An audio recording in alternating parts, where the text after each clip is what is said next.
Hello and welcome to today's webinar. This is part of our Social Value Live series of online events happening today, and we also had some events yesterday.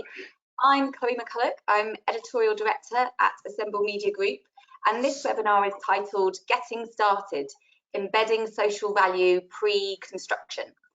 I'm joined by a brilliant panel here today who are up on your screens now. We've got Holly Wilkinson, an architect and social value advisor at Hawkins Brown. We've got Naveen Powell, head of communities at Eco World London, and Matthew Morgan, director of Quality of Life Foundation. So I'm not going to say too much about the topic ahead of our expert speakers, but I will just point out that they all come at this theme of social value from very different perspectives. So we've got an architect, we've got a developer, and we've got a charity organisation, all looking at what needs to happen at the pre-construction stage to make sure projects deliver real value for communities. So I think it's going to be a really interesting discussion. Before I hand over to the panel, I'm going to just explain that you can post questions at any point during the webinar, and we will save those questions for the Q&A session at the end. And it's just it's not a verbal question, it's you just write them down and we'll see them queuing up in the list. So please do post those and we will get to them towards the end. And also, we'd love the audience to participate in another way, which is via social media. So if you want to post about this session or any of the others held during the series of online events, then please use the hashtag #SocialValueLive. And at the end of the session, you will see a feedback survey pop up on your screen. It only takes about 60 seconds to complete, and it's really useful for us to find out what you got out today, but also what you'd like to hear about in future sessions. So if you can spare just 1 minute to fill out that form at the end, that would be great. And finally, last but not least, this webinar is being recorded. So if you missed any bits or you want to share it with colleagues at a later stage, just check back at our websites and you'll be able to find this on demand. Right, that's probably enough housekeeping from me. I'm going to hand over to Holly first, and the rest of us are going to turn our mics off and our cameras off, and Holly is going to share her screen. And I can confirm to you, Holly, that your screen's up once you've had a go at that. Yep, I can see it. So over to you. Great, thanks, Chloe. So as Chloe said, I work for Hawkins Brown, architecture firm. We're based all across the UK, so we have studios in London, Manchester, Edinburgh, Dublin, and even as far away as Los Angeles. And at each of those locations, and for every single project we do, social value is one of the most important and inherent things that we do. So it's more than compliance, tick boxing and scoring points for us. It's about truly improving the social, environmental and economic well-being of places to positively transform people's lives, all whilst making sure, of course, that we deliver commercial value for our clients. So despite being around for decades now, to most, social value is still somewhat of a mystery, both in architecture and the built environment. And whilst we all know it takes into account the good work we will do in-house for charities or supporting routes into architecture and construction, social value in our designs and developments has proved rather harder to pin down. So I've got a lot to go through, but I'm going to take you through a whistle-stop tour of how we approach social value at Hawkins Brown, the importance of bedding it in projects as early as possible, and then also touching on the measured outcomes of some of those early social value considerations. So let's crack on. So the most important question is probably, where do we start? As it's often touted, in order to understand something and measure it, first you must understand it. And well, there are many, many definitions of social value. So the first question is always, what do we mean by social value? There is an entire language that we use around social value, but there's often misinterpretations and confusions, and all this jargon with guides and toolkits, frameworks, measures, models, and principles is pretty easy to misunderstand. So where do we start? So the problem social value is facing is primarily one of measurement for us. Measurement largely requires a value, and as soon as we start assigning values, then we tend to enter a bit of an audit loop. In addition to this, there is currently a focus on economic value measurement. This is often challenged because it misses the adverse environmental and social consequences. So while tools that we all commonly use, such as the social value portals TOMS, are useful, there are some other organisations suggesting that maybe we should be targeting a slightly more pluralistic approach. So government guidance prefers these frameworks that allow monetising of social value, but it's also widely accepted that this is only one, albeit quite an important one, way to describe social value. And often these impacts can only be attributed to a specific measure by understanding each user's personal and qualitative experience. In short, in order to paint the bigger picture, we need to use all available sources of data. On the screen now are a couple of common definitions from the UK government, HACT, and the Social Value Portal. And whilst they're all similarly themed, there is a slight difference in the sort of focus on of each one's.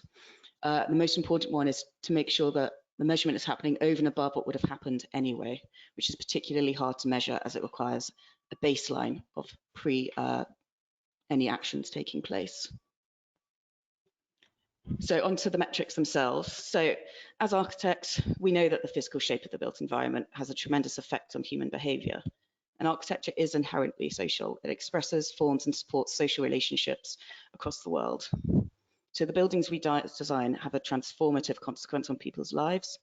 And measuring this provides us with evidence and instruments to help substantiate large design decisions later on. An important part of this is reflecting on the social long-term consequence of our investments. So the way we approach social value isn't just monetary. We express it in a collage of different data sources and methodology. The first one being the qualitative. So this is mostly understanding the impact of architecture through conversations and personal experiences. So getting down on site and using interviews, surveys, focus groups as a bit of a litmus test for our quantitative assumptions.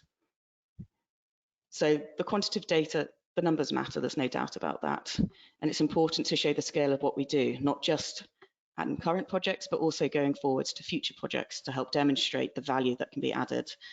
For example, how many jobs we help created, or how many people use our buildings, and how many affordable flats we incorporated. And then, of course, overlaying both of these is the monetized data. And we often have to battle sort of questions such as, is it better to help 100 young adults get a job, or to improve the well-being of 100 residents through more green space? And whilst these comparisons often feel a little arbitrary, in reality, the decision makers have to deal with these kinds of choices every day. And using money to express the efficiency of these measures has the advantage of creating that common denominator to facilitate decision making. So more often than not, we can't use just one system of metrics, but rather we must look at our buildings through the lens of desired outcomes. And those outcomes we can describe using a broad range of metrics. So the closer we get to a better understanding of the social impact, the better we can understand how we can value more social value in the future. So moving on, so types of social value we're going to discuss going forward. So these are primarily focused on the architectural work stream and stages. We have found these principles can be applied to other sectors, but obviously working in architecture, that is our focus. So at Hawkins Brown, we measure social value in two main areas, practice and project. Practice-related social value are the measures and outcomes that organisations are mostly more familiar with. So these could be employee benefits such as duvet days and gym flex, cycle to work schemes and so on. And those are initiatives that are adopted practice-wide and committed to outside of, and most importantly, independent to any projects as a socially responsible employer and business. Process social value describes the social impact of particular actions during the delivery phase. That's the last box on the right. So this would be things such as creating apprenticeships or offering internships or making sure that we source materials locally. Both measures of these two, so in-house and process, are generally quite easy to measure, record and report on in annual ESG reports. The embodied and social value design by design are slightly more mercurial beasts, and it is a bit of a sliding scale. So social value by design is more complex to identify and quantify than probably all of the other three, as it's often difficult to distinguish between what's the embodied dead weight of a building, so what would have happened anyway just by designing and delivering that building, and the added social value through well-considered design strategies. So a good example of this would be a library. A library will always generate a certain amount of social value by default of its users. So this is the embodied social value. Designing and building a library still needs professional skills. However, an architect with a clear social value agenda can conceptualize an exceptional library above and beyond the average by specific design strategies. An example of this that we'll talk about in more detail later is a library we designed up in Corby, which is generally accepted to be quite an excellent example of social value by design. So the design team proposed to combine the library with other council uses in one building, and those synergies meant that the visits to the library have increased and there's been improved social value outcomes throughout. So Corby is not just a standard library, and it's more than that. So just quickly touching on outcomes of each of these categories. So in-house social value examples for us would be WEEB ambassador workshops, so introducing primary school students to the built environment and what it's like to be an architect. And then we have embodied and by design project social value. So the library in the Corby Cube, which is the top left, had a long sweeping ramp that housed the library and introduced sort of an tiled atrium to make sure it was as open as light as possible. And then at the bottom is the Innovation Central in Cardiff. So this was conceived by the design team to foster social relationships and collaboration by creating sort of a really rich system of visual relationships across the different floors, departments and uses within. And then finally, process social value. So this is one of our sort of key moments in a project.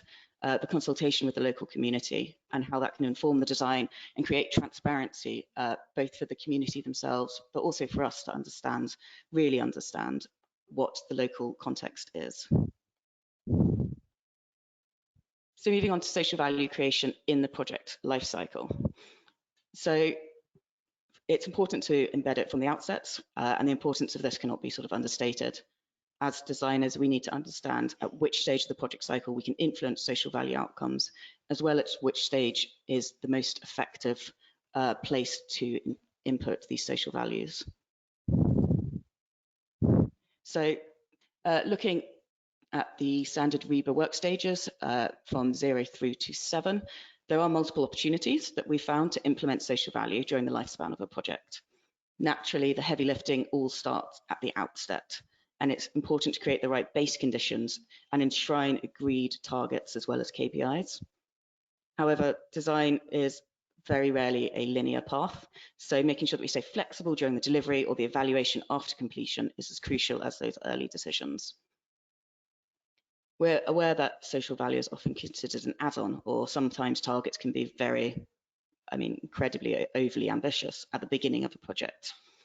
And the economic pressures of a project also, and personnel changes maybe during the project, can erode those initial commitments. So monitoring, maintaining a golden thread principle for social value targets is central importance throughout. One of the most impactful parts of this work stream for us is at stage 7 and post-occupancy evaluation. Any form of sort of impact monitoring years after completion are crucial to understand the whole life cycle of a building and the long-term thinking and generation of the social value there. And we believe every project brief should include long-term evaluation mechanisms so that we can feed those principles and those lessons learned back into the next project. So finally, I'm going to go through a couple of case studies for us to really understand what social value means. We actually embarked on a year-long research project to reflect on some of our designs and to sharpen our thinking around social value and how it can be delivered. So with the support of Hatcher Generous, we revisited 6 completed projects across different sectors and applied a broad range of socio-economic metrics. We did look at ways to monetize social value, but we also wanted to bring out that wider narrative, that quintessential understanding of the social impact of our work. All sectors are starting to feel an economic squeeze, sort of unknown future. So to safeguard the sort of equitable, high quality design, that we want to understand the outcome of those early design decisions and implications so that we can feed that back into the impact that they have on funding, procurement, as well as the planning process in our future projects. So first, I'm going to discuss Corby Cube. So it's up in Northamptonshire and Corby. So in collaboration with the client, we rationalised the original brief, which was for multiple buildings to house the various different council uses, and instead developed an innovative hybrid that combines the town hall, council services, local library, and arts venue, as well as startup office spaces, all in one large volume. So this had many sort of baseline savings, such as operational costs. The co-location of several civic institutions can sort of boost cross-fertilization between departments, but it also boosted the social impact of the building itself and increased the reach of the building's tenants by locating them all together in one bold sort of cube-shaped form. This highly integrated mixed-use concept also helps promote collaboration both between the public administration, but also cultural organisations around in Corby itself. So picking out some of the key metrics. So the co-location with council services, the police and the cultural venue benefited the public reach of the library, as I mentioned. Measuring it between 2012 and 2018, the number of visits actually increased by 36%. And Corby is now one of the most popular libraries in Northamptonshire, defying the regional trend with visitor numbers normally decreasing by 14% on average over the same period. This is shown in the graph on the top right side, so Corby in blue, actually increasing its visitor numbers, whilst there's a general trend across Northamptonshire of decreasing visits to libraries. Corby has actually been previously named one of the fastest growing towns in the UK outside of London. So the regeneration of the whole of the town centre played a huge role in changing that narrative from sort of decaying industrial town into an optimistic and really fast growing regional centre. So a research report by consultancy Social Life identified the Corby Cube as an inclusive space and that it was vital for the local community that contributed to the regeneration efforts. For us, one of the most significant contributions to the impact was to master the functional complexity of the core. So the core is a theatre space, which you can see on the bottom right-hand side. Whilst previously there was just one simple theatre space that wasn't very flexible, the new core can offer a really diverse range of different sort of portfolios of performances, from theatre plays to poetry workshops. And since 2009, visitor numbers have doubled, particularly in attracting a younger audience, and in 2019 reached over 20,000 young people. So in conclusion, overall, between the sort of study period 2012 to 2018, overall library visits increased by 136% simply by co-locating the library and the other community facilities around a lazy meandering ramp, making it an easy stop-off en route to a different department within the cube. We can actually take this thinking a little bit further. So assuming we were to redesign all libraries in Northamptonshire and that they had a similar uplift in usership, we could actually gain a wellbeing impact of almost £125 million per annum and give residents access to more information and more advice in one easy to access location. If we take this one step further using HAC's social value bank framework, the perceived wellbeing impact of doing this would be equivalent to securing housing for over 4,000 rough sleepers or getting over 8,000 people between the ages of 25 and 35 into employment. So this isn't just an uplift for the cube itself, it's looking to the wider community around it. And now moving back down to London into more residential scheme. So Burridge Gardens provides private and social rent tenures in a tenure blind setting. There's a shared courtyard and spatially it's designed to help preserve as much of the existing community by locating former neighbours as close to each other as possible within this new pedestrian friendly public realm around the buildings themselves. We also collaborated with a local sculptor to try and build up that history and heritage of the building. The first main challenge for us was the decant process.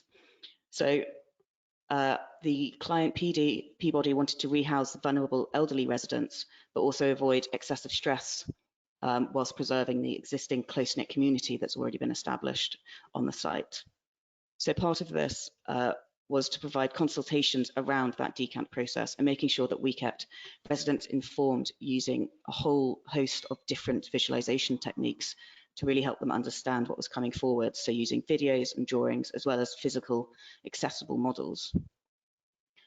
We also were involved with the resident steering group, which meant we could listen to and act upon tenants' voices and ideas, and it could become a conversation that flowed in both directions. Doing this actually helped us overcome the initial resistance to rebuild the residents' trust, and the consultation process was fundamental to the success of the first phase. Decant processes are, by their very nature, complex. Sometimes moving house within 2 years is pretty stressful for anyone, and at Burridge Gardens this was no different. So we embarked upon a couple of strategies to help mitigate this. So firstly was making sure that one of the resident steering group members was elected as a relayer of information to help relay information between the residents and the project team. Secondly, we made sure to inform the residents about their future homes as soon as possible. This included the layout, what they'd look like, the sort of touch and feel of them. And this sort of made the stress slightly more bearable because they knew how their future flats would look. And then finally, intelligent phasing. So we allowed the whole community to move in one go into the new estate, which was incredibly challenging, but it created a shared narrative of achievement and neighbourly support in what is, for all of us, a very stressful situation. So looking at the sort of responses, we went back in 2019 to survey the residents who moved from the old to the new estates. And 67% of the residents did not report stress during the decant process, which we would say is pretty great success given the circumstances. So for the next challenge we faced was preserving the existing community spirit. We know from experience that decanting and rehousing tends to break up existing communities, especially to vulnerable residents. And we really wanted to preserve the existing community as much as possible. So we tried to design an environment that nurtures a feeling of togetherness, making sure it's tenure blind and that the residential blocks wrapped around communal courtyards that were generous and pedestrian friendly, and creating little cozy social pockets for people to meet up. We didn't, and part of the survey that we carried out, we asked specifically about the impact of their built environment. Most residents who live close to the neighbours, they knew from their old neighbourhood, so they agreed that the old community had been preserved. Meantime, 85% of the respondents also said that they appreciate the good quality of life and enjoy a feeling of well-being within the building, which is great. So whilst there's a loss of some aspects of the old times, it didn't have a fundamental impact on the residents' well-being or their quality of life. And then finally, making sure that homes are comfortable and well-liked. So this is particularly hard in mixed tenure developments, as well as trying to make sure this was tenure blind. We're also increasing the housing capacity of the existing estate by 70%. So the development now provides more affordable social housing, it's up to 53% compared to the London average of 45%. And the future phases of Burridge Gardens coming forward now will actually create even more communal spaces and open up the development further to encourage passing footfall, as well as introducing those sort of community assets such as retail and other high street units. This integration is vital to create a lively neighbourhood where existing residents, new residents can all live together. So we also asked them specifically about the impact of the architecture itself, and their responses were positive throughout. So the new old residents are proud of their flats, they're feeling well, and they enjoy good quality of life. And it does seem like Hawkins Brown design has won the hearts of the residents who grew up in the area, which is fantastic and what we always aim for. So assuming that this is the most sceptical audience the development will encounter, hopefully it means that we are well on track to achieving even higher ambitions in the later phases. So that's sort of a whistle-stop tour. I appreciate it's quite a lot of material to get through, possibly some questions, but I'm going to hand it over to Naveen now. Thank you so much, Holly. We will move swiftly on to Naveen because I have got questions coming in for you, Holly, but I'm aware of time. So if Naveen, if you can put your webcam on and your mic on, then we can hopefully share your screen as well. So we've got your screen coming up, which is great. Yes, wonderful. I can see you now. Okay, Good. over to you, Naveen. Right, brilliant. I'll share my presentation at the end because I like to talk. My name's Naveen Powell and I am Head of Communities for EcoWorld London. Now, EcoWorld London is a very young company established about 4 years ago as a UK developer. It is part of the EcoWorld International in Malaysia, and we particularly focus on leaving positive legacies within communities and neighbourhood in which we build. We currently have around 6,000 new homes, of all 10 years in the pipeline. From the very initial stages of our projects, we aim to embed social value into the local community, consulting with wide sections of the community to find out what changes, what improvements would make a difference to their quality of life. We've done that through a number of our projects, such as the Kew Bridge Gate Development Project, which is in Brentford, really going out, engaging through various methods with different sections of the community. Young people, we've used TikTok, we've used Instagram, not Facebook, because Facebook is not really, young people don't really access Facebook as they used to maybe 10, 15 years ago. We also carry out surveys, focus groups, and link into the community and voluntary sector to help us to galvanise and engage with those communities. Now, social value is part of EcoWorld's DNA, and it's not a greenwashing process. I can say that as head of communities. I came into the organisation 4 years ago, and you know, social value, community engagement wasn't a core, genuine objective for the business. Now it is core, not just for the different departments we work in, but for the business, for the senior leadership team, for the board, and we report to Malaysia on our successes and achievements through social value. Now, why is it important to raise the benefits of social value from the beginning of the process? Now, for me, it gives an insight into the community needs for the development team and the planners within EcoWorld London.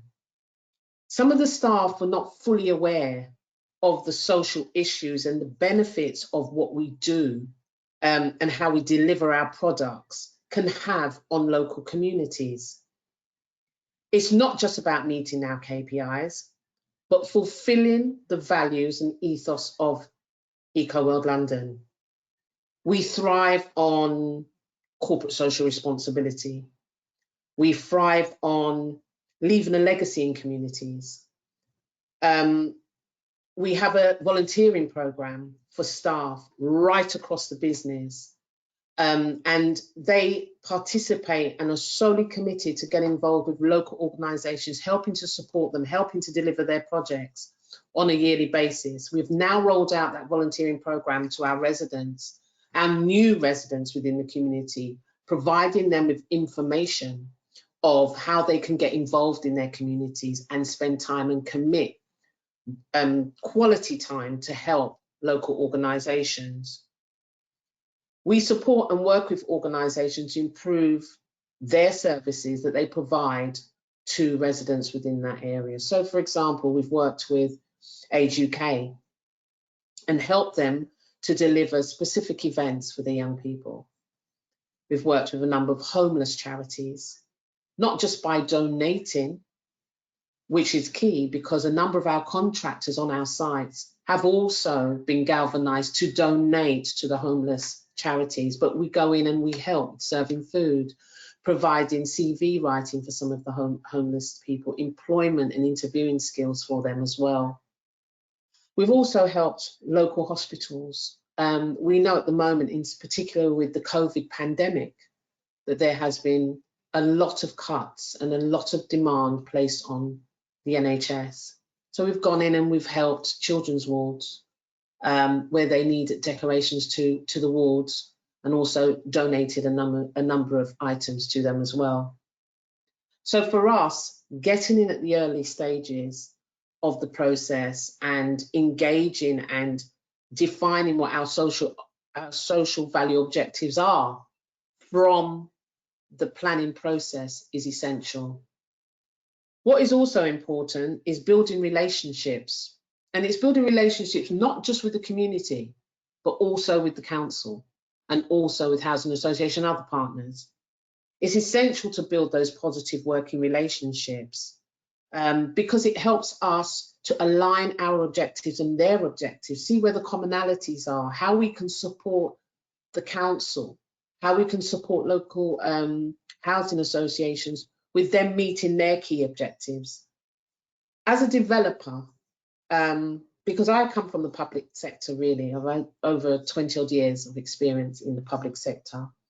And it's been an eye-opener to work for a developer, but transferring those skills and helping to share the understanding of the public sector challenges and issues and the successes of the public sector with the private sector has been key. But developers are seen as intruders. You know, we come into communities, we build some of the properties, you know, the height of those new developments are not welcomed by local communities. However, that's why it's so important to build those relationships from the beginning and being able to demonstrate to those communities what and how, as a developer, what legacy are we going to leave in those communities? How are we going to improve their quality of life? We take away a community centre, what are you going to put in their place? What are you going to build?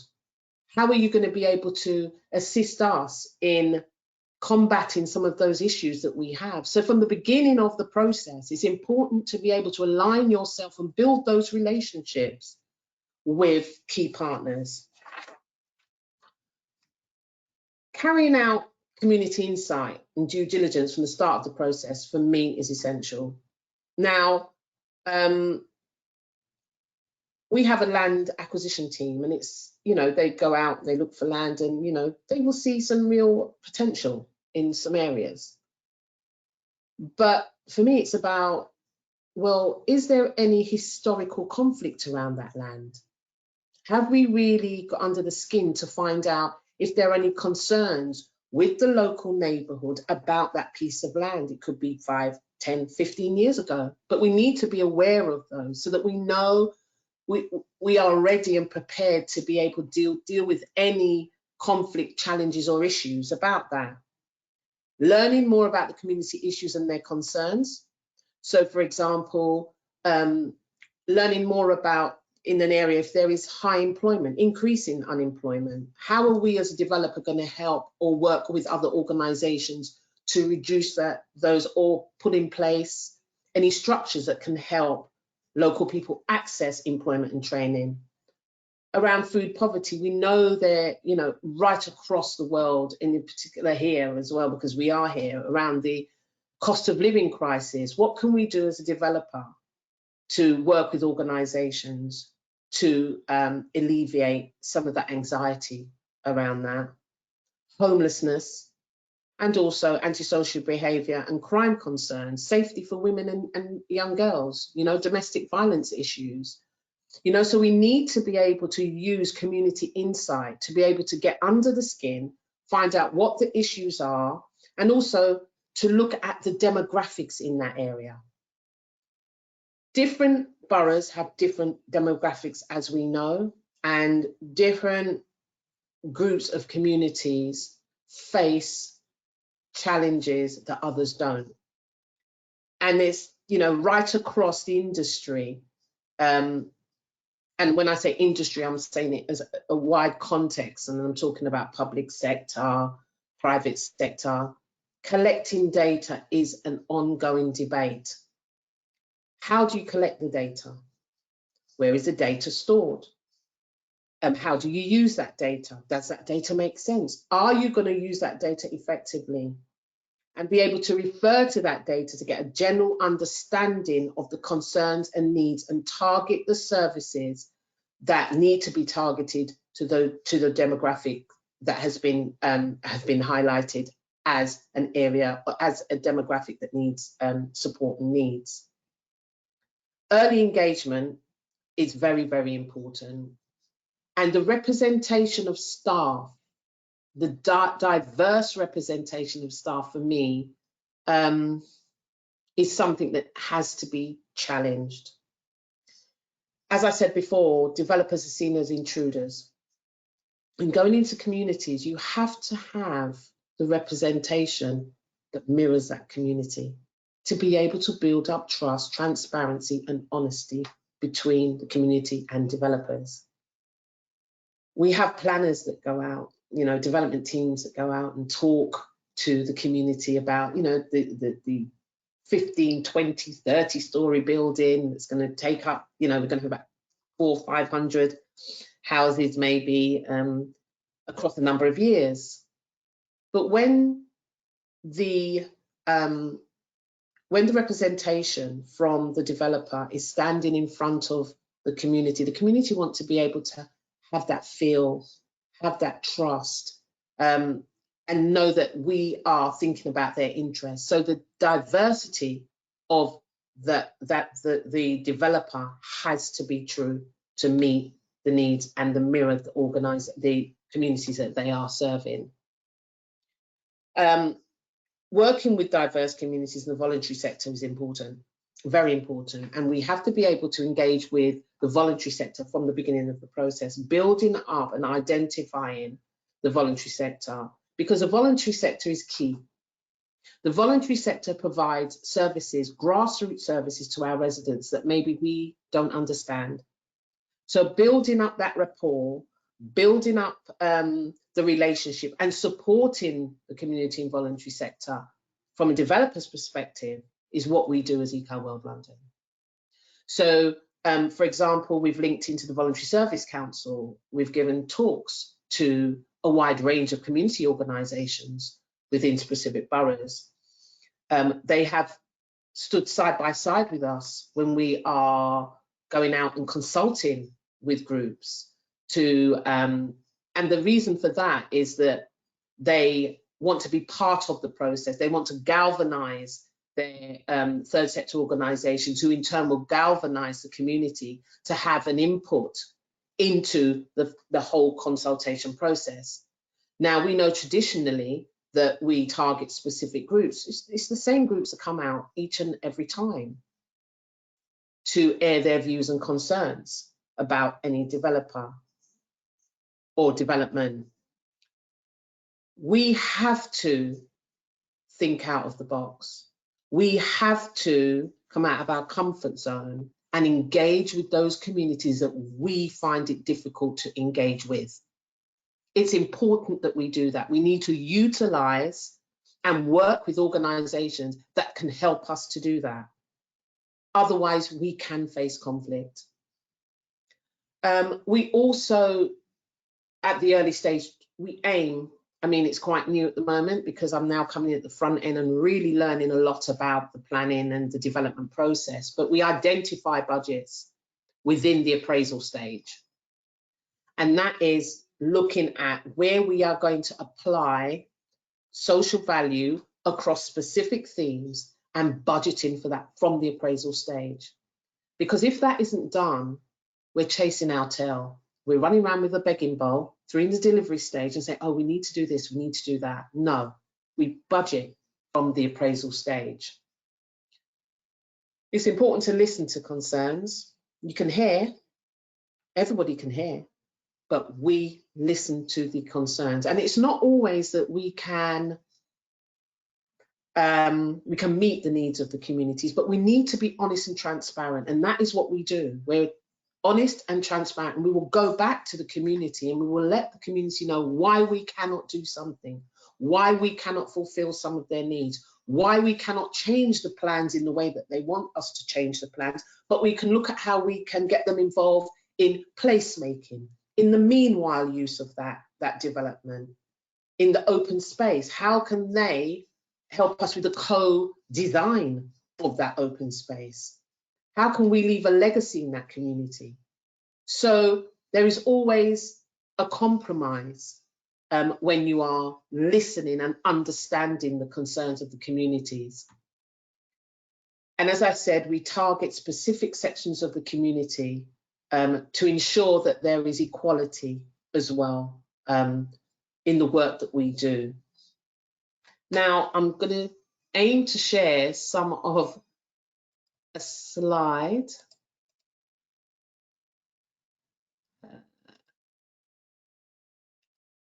Has it come up? No? We can see your first slide. I'm not sure if it's clicking through though. Yeah, I can't see it, which is strange. But, right, people can see it. So I can't see it. I don't want to hold everyone up. The first slide should be of projects. Is it of projects? Yeah, so we can see, I'm just going to pop up here. Yeah, we can see a sort of collage of projects. Brilliant, brilliant, brilliant. Now, what we do, we, and this is key for me, we go into communities initially from the beginning, we build those relationships and we initiate projects. So where they need support, we will provide the support. So for example, we have worked with a food bank. We go in once a month, staff volunteer, and they help to reorganize, replenish the stock, etc.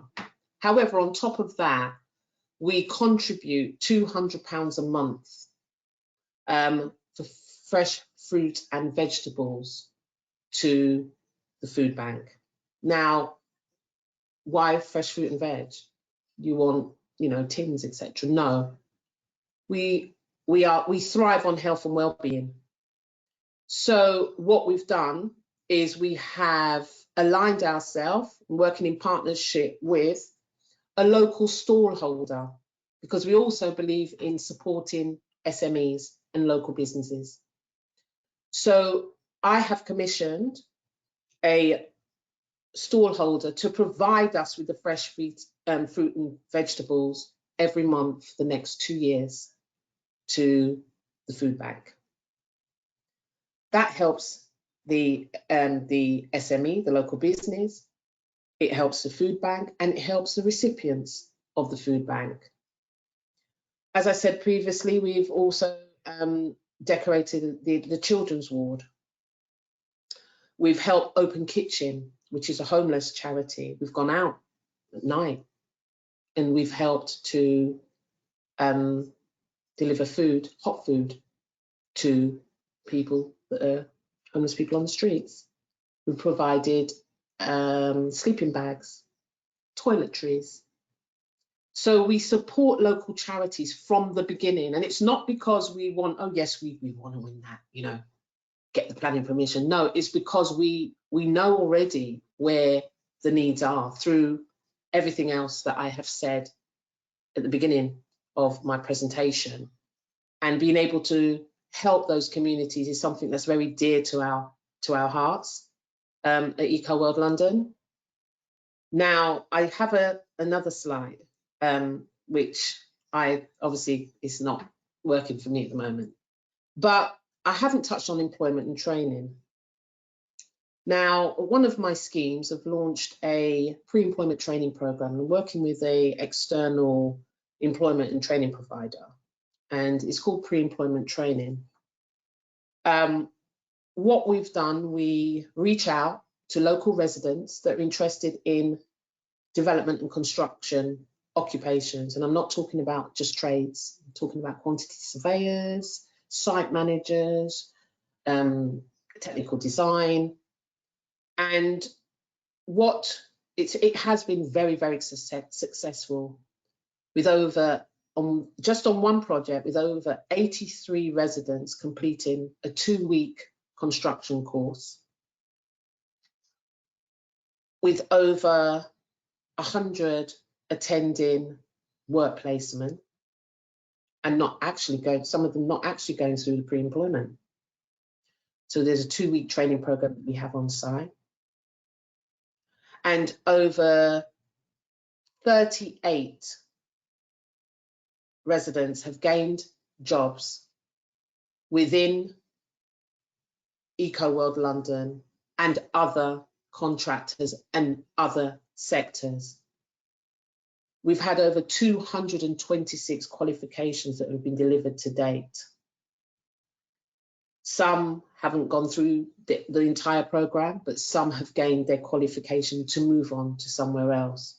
We're very proud of the pre-employment training programme, and it's of all ages. Just a case study, we had a young girl who was into beautician, and she decided she wanted to try an occupation in construction. She went on the attended the pre-employment training programme for 2 weeks, and then she came on to work placement, and this was as a carpenter. The contractor loved her, but she said she wanted to do another 2 weeks just to see if she, if she really wanted it. She did another 2 weeks work placement, and she's now employed as an apprentice, and she is doing so well. And we know that women in construction is minimal compared to men or the male. So that for us is just successful, very, very successful. Naveen, I'm so sorry to cut you off. I've finished now anyway. I'm loving all of this positivity. These are great examples of social value at work.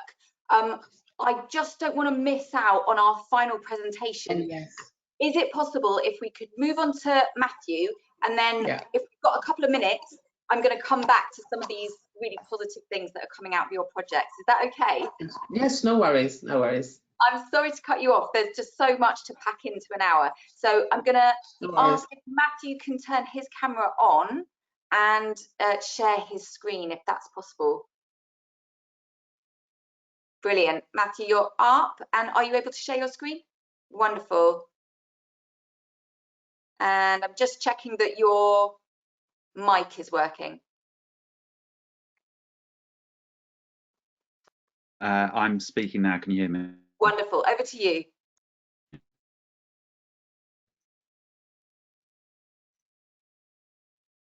Hello. That's all working. Perfect. Thank you. Okay, well, I'll begin. Fantastic.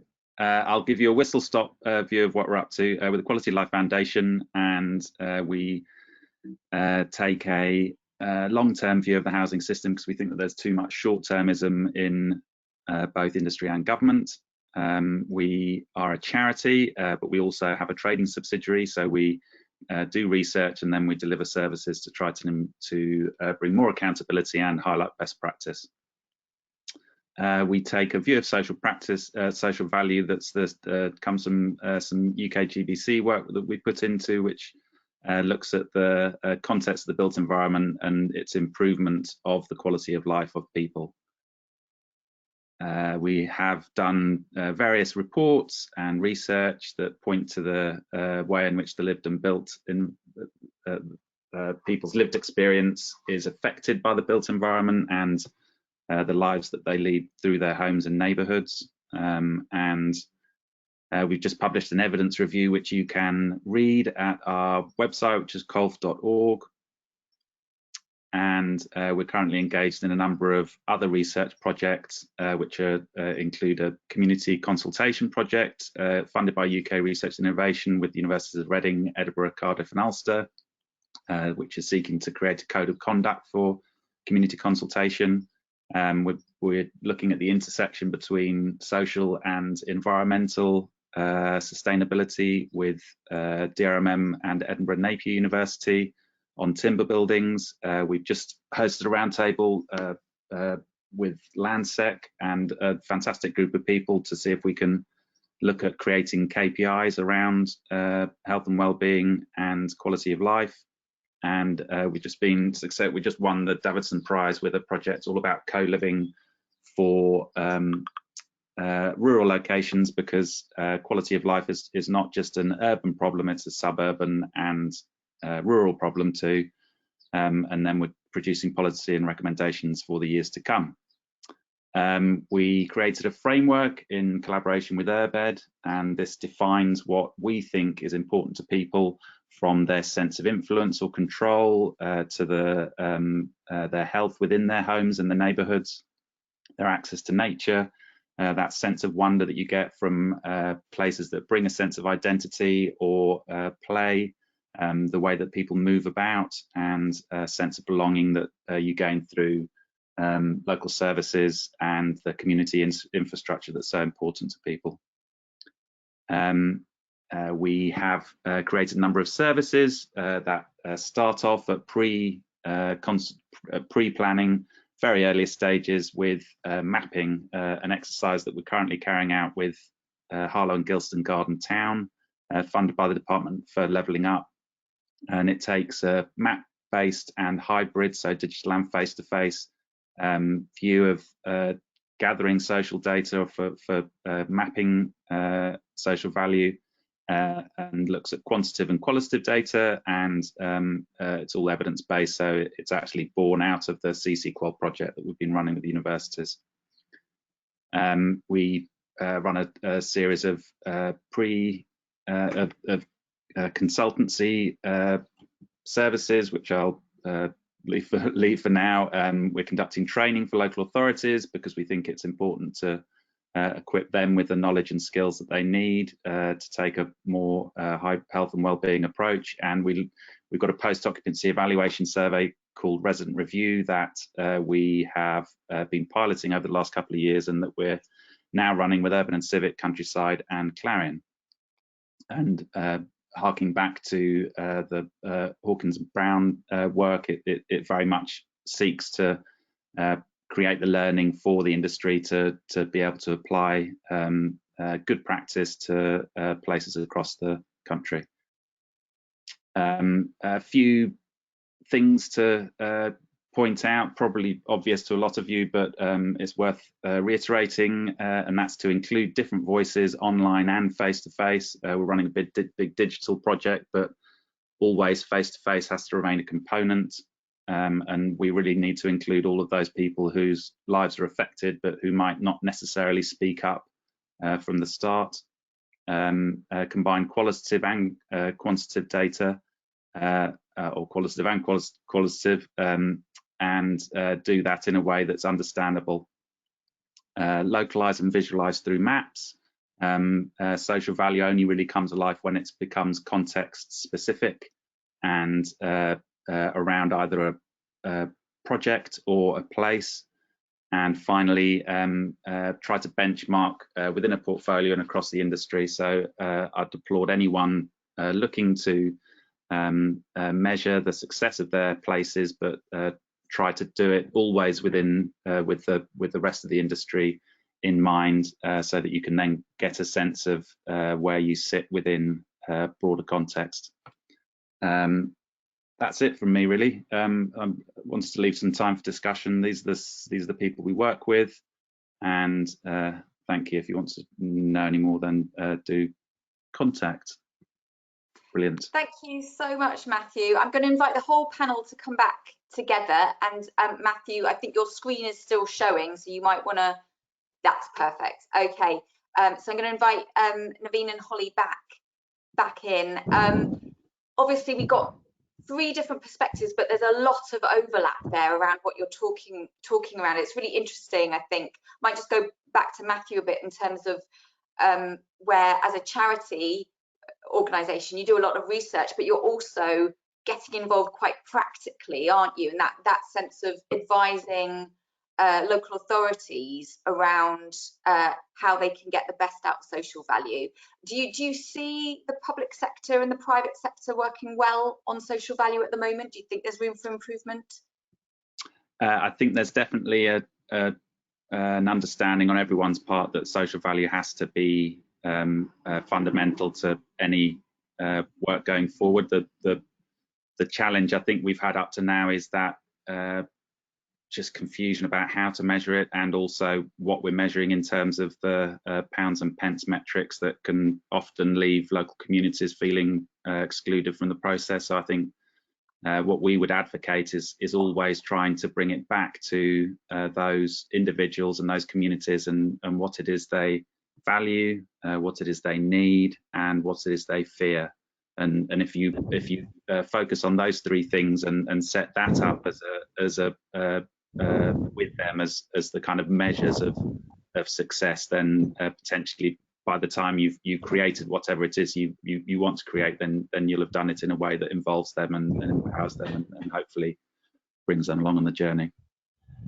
Yeah, I'm sure the others probably want to speak to that as well, but I'm just going to put a question to Naveen. Actually, quite a few questions have come through in terms of asking around developers' involvement after the project. So I know we've been talking pre-construction and getting really involved, understanding the needs of the community, but how do we as an industry stay in touch, know that we've been successful, and still support communities that we've been heavily involved with? I don't know if you can speak to that point, Naveen.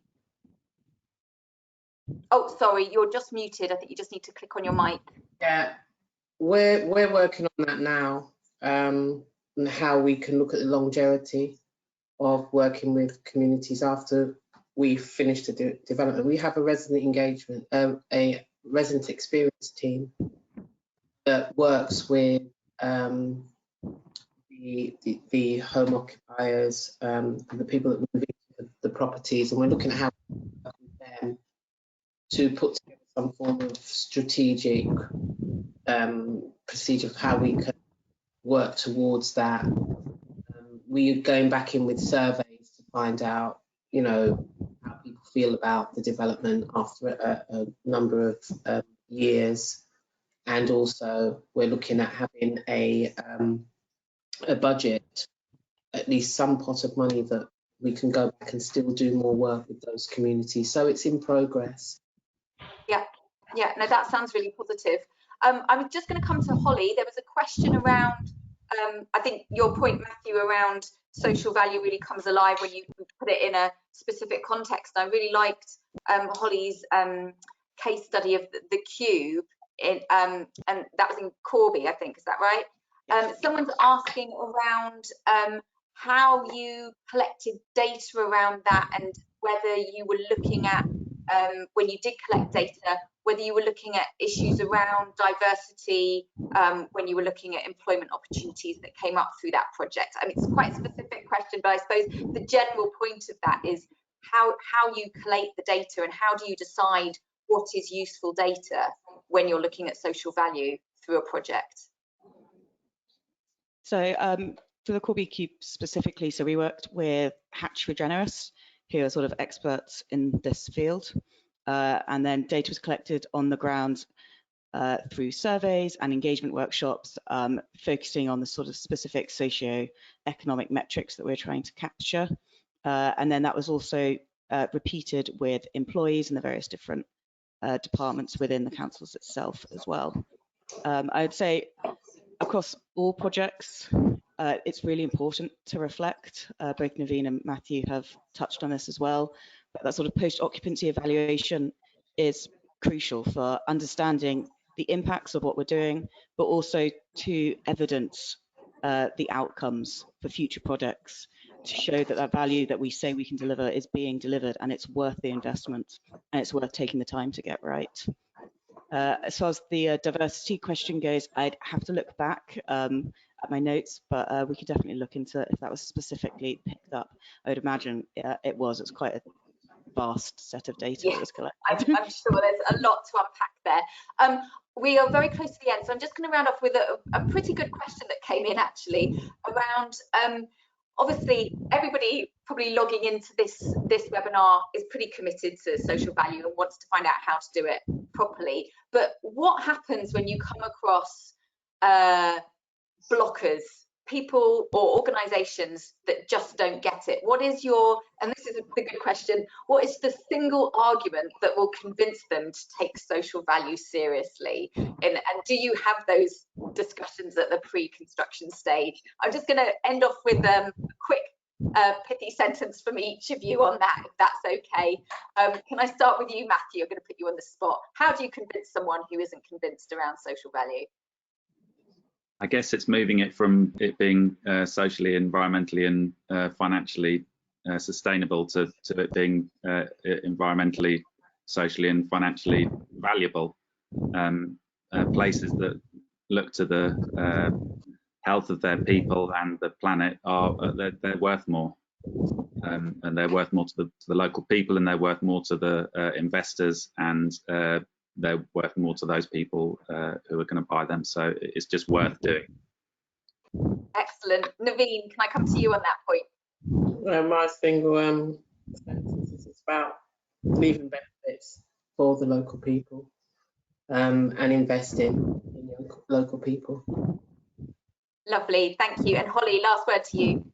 I guess we'd say that creating social value means putting the needs of the community first, and it drives value not just for residents, but also for developers, and that it's a circular process. The more you put into it, the more you get out at the end. Absolutely, well said. And look, thank you so much for all of your presentations. The hour just went so quickly, so I'm sorry we didn't get time for more questions, but people are asking, people are saying brilliant presentations, thank you so much. Can the slides be shared? Absolutely they can. Come back in an hour and we will have this webinar up for you to view again. So I'm just going to finish off by saying thank you so much to Matthew, Holly and Naveen. Really positive presentations, and there's obviously so much work going on in this area, so it's a topic we will come back to again and again, and we'd love to hear from you again soon. Thank you. Thanks everyone. Bye. Thanks.